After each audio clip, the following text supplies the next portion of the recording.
Hello বন্ধুরা, আমি আজকে তোমাদের সামনে যে বিষয়টি অবতরণ করেছি এটি খুবই একটা কমন বিষয়। বিষয়টি হচ্ছে যে প্রিন্টার রিসেটার।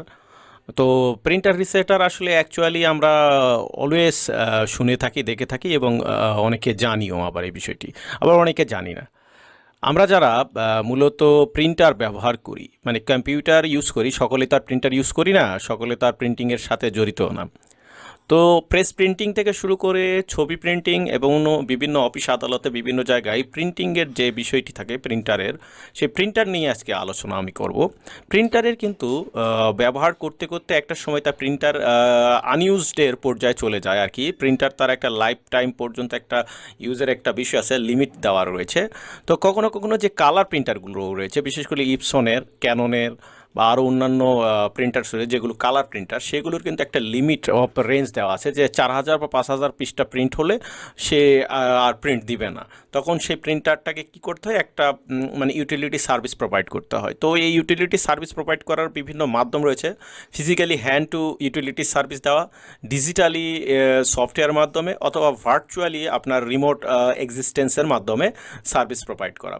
এখন বিভিন্ন ধরনের এই ইউটিলিটি সার্ভিসের সফটওয়্যার রয়েছে। তন্মধ্যে আমি একটা সফটওয়্যার এখানে আপনাদের অ্যাডজাস্টমেন্ট প্রোগ্রাম, মূলত এটাকে রিসেটারও বলা যেতে পারে। এছাড়াও আরও এরকম অনেক সফটওয়্যার আছে, উইজ রিসেটার, ইনফিক্সড রিসেটার, বিভিন্ন ধরনের রিসেট টুলস রয়েছে। সেই টুলসগুলোর মাধ্যমে প্রিন্টারগুলোকে রিসেট করা যায়, তাদের ইউটিলিটি ডেটা চেক করা যায়, তাদের কোথায় কী প্রবলেম রয়েছে সেটা ফাইন্ড আউট করা যায়।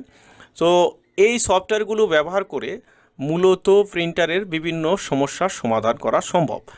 যেমন আপনারা মোবাইল যারা ব্যবহার করেন, মোবাইলের এফআরবি লক বাইপাস করার জন্য যেরকম, বা এফআরবি লক খোলার জন্য বিভিন্ন সফটওয়্যার রয়েছে, তদ্রূপ প্রিন্টারের যে ফ্রেমওয়ার্ক রয়েছে, সেই ফ্রেমওয়ার্কের একটা নির্দিষ্ট লিমিটকে বাইপাস করা হয় এবং সেটাকে রিসেট সার্ভিস প্রদান করা হয়। যেমন ধরুন, আপনার একটি প্রিন্টার রয়েছে L222। তো আপনি এই প্রিন্টারটার প্রবলেমে পড়েছেন যে এটা রিসেট করতে হবে। মূলত আপনার প্রিন্টিং আর হচ্ছে না, বলছে যে আপনার সার্ভিস রিকোয়ারমেন্ট, আপনি নিকটস্থ প্রিন্টার সার্ভিস প্রোভাইডারের কাছে যোগাযোগ করুন এবং আপনি প্রিন্টারটি সলিউশন করে নিন। তো এখন দেখা যাচ্ছে যে আপনি নিকটত এমন এক জায়গায় রয়েছেন যেই জায়গাতে আসলে প্রিন্টার সার্ভিস প্রোভাইড কেউ করেই না, এমন একটা শহরে রয়েছেন যে আপনার যে প্রিন্টারটি রয়েছে L222, সেটা কেউ আপনাকে সেই সার্ভিস প্রোভাইড করে না। তাহলে এখন আপনি কি করবেন? মরিয়া হয়ে আপনি এখন বিভিন্ন জায়গায় খোঁজাখুঁজি করবেন, বিভিন্ন নক করবেন। সেটা যদি আপনার গুরুত্বপূর্ণ প্রিন্টার হয় আর আপনার ওটা প্রয়োজন পড়ে, তো দেখা গেল যে এই সেবার জন্য তখন আপনাকে বিভিন্ন অনলাইনে বিভিন্ন জায়গায় খোঁজাখুঁজি করতে হতে পারে। তো তন্মধ্যে এইরকম একটা সফটওয়্যার যদি আপনার কাছে থাকে, বা এইরকম সফটওয়্যার কারো কাছে যদি থেকে থাকে, তার কাছ থেকে যদি আপনি একটা সার্ভিস নিতে পারেন, তাহলে কি হবে, সেই ক্ষেত্রে আপনার যে প্রিন্টারের যে হলো মেন পেড কাউন্টার রয়েছে, যেটা আপনাকে মূলত লিমিট করে দেয়, সেই মেন পেড কাউন্টারটা রিসেট করে দিলে আপনার প্রিন্টারটা আবার পূর্বের মতন অবস্থায় ফেরত চলে যাবে। বুঝছেন?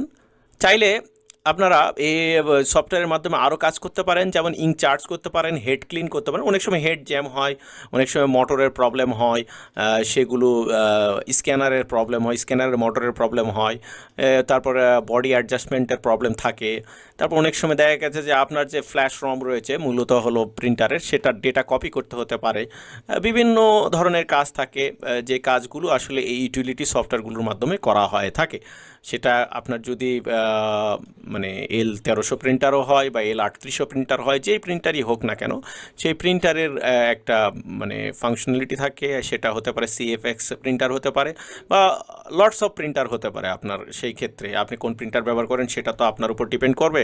আপনি 110 প্রিন্টারও ইউজ করতে পারেন। তো আশা করি আমার এই আজকের আলোচনার বিষয়টি আপনাদের অনেক কাজে আসবে। যদি আপনাদের এইরকম কোনো প্রিন্টার রিসেটার সফটওয়্যারের যদি প্রয়োজন হয়, বা এইরকম সার্ভিসের প্রয়োজন হয়, তাহলে আপনারা সরাসরি আমাকে মানে বলতে পারেন বা আমার সাথে যোগাযোগ করতে পারেন। আশা করি আমি আপনাদেরকে সেই সেবাটা দেওয়ার চেষ্টা করব। ইনশাল্লাহ আপনারা পেয়ে যাবেন। আপনাদের নিডস যেই সফটওয়্যারটি প্রয়োজন, সেই সফটওয়্যারটির জন্য আমার সাথে যোগাযোগ করলে সফটওয়্যারটি পেয়ে যাবেন। তো আজকে এখানে শেষ করছি। সকলে ভালো থাকবেন, সুস্থ থাকবেন। আল্লাহ হাফিজ।